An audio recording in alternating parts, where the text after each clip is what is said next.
Imagine a scenario where reversing a decade-old scientific conclusion could unravel the fabric of environmental protection in the United States. This is precisely what's at stake as EPA Administrator Lee Zeldin stands by the Trump administration's decision to revoke the 2009 endangerment finding, a critical ruling that recognized the threat of fossil fuel pollution to human health. On CNN's State of the Union, Zeldin argued that the 2009 finding was based on overly pessimistic scientific assumptions that have not materialized. He emphasized that modern data from 2025 provides a more accurate picture than the outdated information from 2009.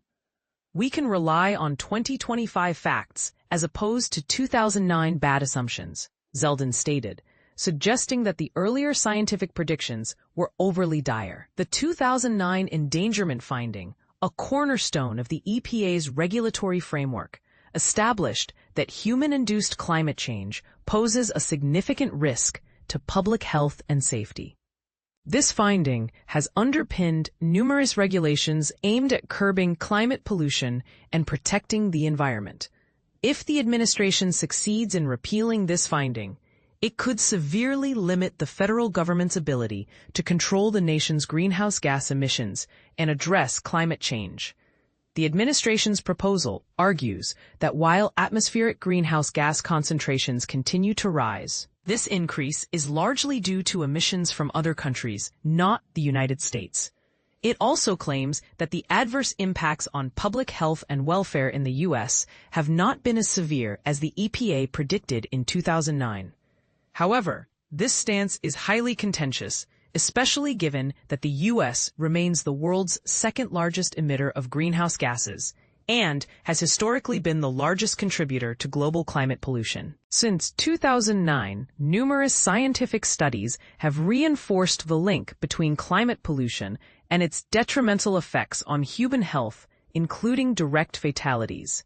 Climate scientist Zeke Housefather points out that the world has warmed an additional 0.45 degrees Celsius, 0.81 degrees Fahrenheit, since the 2009 finding, bringing the total increase to 1.4 degrees Celsius. Both the scientific certainty around climate change and evidence of the dangers it is causing have grown stronger since 2009, Housefather asserts, emphasizing that no recent scientific evidence challenges the 2009 finding.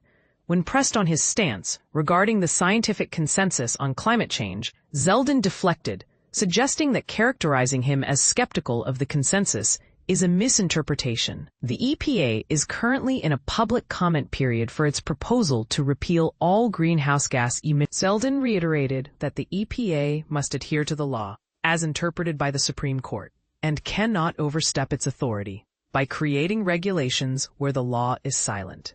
He believes that such regulatory decisions should be left to Congress.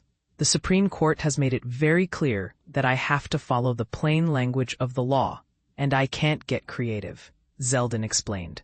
This debate highlights the tension between scientific consensus and political action, raising important questions about the role of the EPA in addressing climate change. What do you think? Should the EPA have the authority to regulate greenhouse gases based on the 2009 endangerment finding, or should this responsibility lie with Congress? Share your thoughts in the comments below.